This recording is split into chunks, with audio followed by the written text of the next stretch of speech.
கரெக்டாக அந்த ரவுண்ட் ஷேப்லேயே போகும். வெங்காயம் சூடு ஆனதையுமே நம்ம அடுப்பு கொஞ்சம் சிம்மில் வச்சுக்காங்க.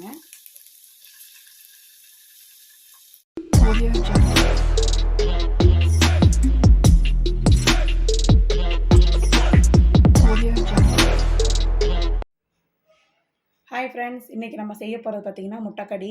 அது கொஞ்சம் டிஃப்ரெண்ட்டாக இருக்கும், ஹெல்த்தியாகவும் இருக்கும். வீட்டில் இருக்கவங்க குழந்தையிலேருந்து பெரியவங்க வரைக்கும் எல்லாருமே செஞ்சு சாப்பிட்லாம்.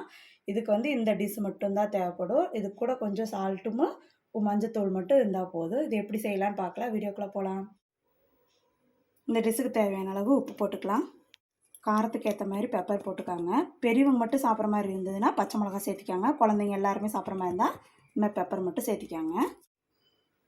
அடுத்தது பார்த்திங்கன்னா கொத்தமல்லி தழை வந்து நல்லா பொடிசாக கட் பண்ணிக்கிறேன், அதையும் இது கூட சேர்த்திக்கிறேன். அடுத்து பார்த்திங்கன்னா பீன்ஸ் கேரட்டு ரொம்ப பொடிசாக கட் பண்ணிக்காங்க, ரொம்ப பெருசாக கட் பண்ணிடாதீங்க, அதையும் இது கூட சேர்த்திடலாம். அடுத்து பெரிய வெங்காயம் வந்து இந்த மாதிரி சைஸ் எடுத்துக்காங்க. இந்த மாதிரி எடுத்துட்டிங்கன்னா இந்த மாதிரி ரவுண்ட் ஷேப்பில் எல்லா வெங்காயத்தையும் கட் பண்ணிக்காங்க. உங்களுக்கு எவ்வளோ பேர் இருக்கீங்களோ அதுக்கேற்ற மாதிரி இந்த மாதிரி வெங்காயத்தை கட் பண்ணிக்காங்க. இதுக்கு இதுதான் மெயின் டிஷ்ஷாக இருக்கும், நல்லாயிருக்கும். ஒரு ஸ்பூனை வச்சு இது நல்லா கலக்கிக்காங்க. உப்பு பெப்பர் எல்லாமே கலந்து இந்த காய்கறி எல்லாமே கலந்து வரணும். ஹெல்த்தியாகவும் கூட இருக்கும். காலையில் பிரேக்ஃபாஸ்ட்டில் ரொம்ப நல்லாயிருக்கும். கொஞ்சமாக கலந்ததுக்கப்புறம் லைட்டாக சும்மா பேருக்கு மட்டும் மஞ்சத்தூள் போட்டால் போதும். இது எல்லாமே நல்லா கலந்து விட்டுக்காங்க. அடுத்து பார்த்திங்கன்னா இந்த மாதிரி பெரிய வாடை சட்டி மாதிரி நல்லா நீட்டாக அகலமாக இருக்கிற மாதிரி பாத்திரத்தை வச்சுக்காங்க. வச்சு 2 ஸ்பூன் ஆயில் ஊற்றிக்கிறேன். இந்த மாதிரி கட் பண்ண வெங்காயத்தை அந்த ஆயில் மேலே அப்படியே படுற மாதிரி வச்சுக்காங்க. இப்போ நம்ம கலந்து வச்சுருக்கிற முட்டையை வந்து இது கூட நம்ம சேர்த்திடலாம். இந்த மாதிரி புளிக்கரண்டி ஒன்று எடுத்துக்காங்க. அப்போது நம்ம இதில் எடுத்து ஊற்றுறதுக்கு ஈஸியாக இருக்கும்.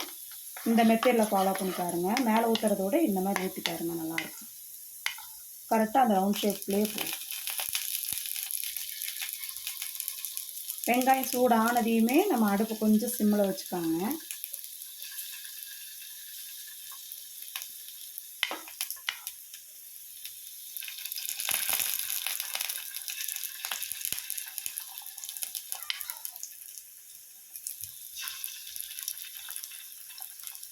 எல்லாத்தையும் ஊற்றிடலாம்.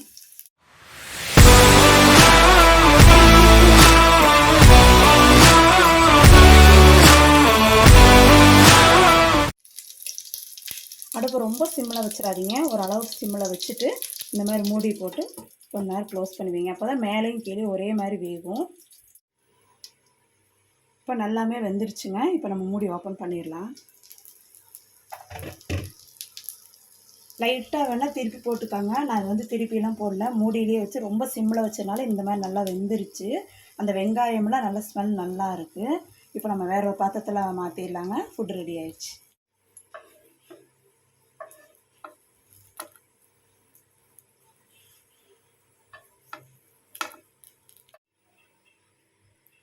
இப்போ ரெடி ஆயிடுச்சுங்க முட்டைக்கடி. இது ரொம்ப டிஃப்ரெண்ட்டாக இருக்கும், டேஸ்ட் ரொம்ப நல்லாயிருக்கும். காய்கறி எல்லாம் சாப்பிட முடியாதவங்க கூட இந்த மாதிரி செஞ்சு சாப்பிடுங்க, டேஸ்ட் செம்மையாக இருக்கும். நீங்களும் எப்படி இருக்குன்னு கீழே கமெண்ட்ஸில் மறக்காமல் சொல்லுங்கள்.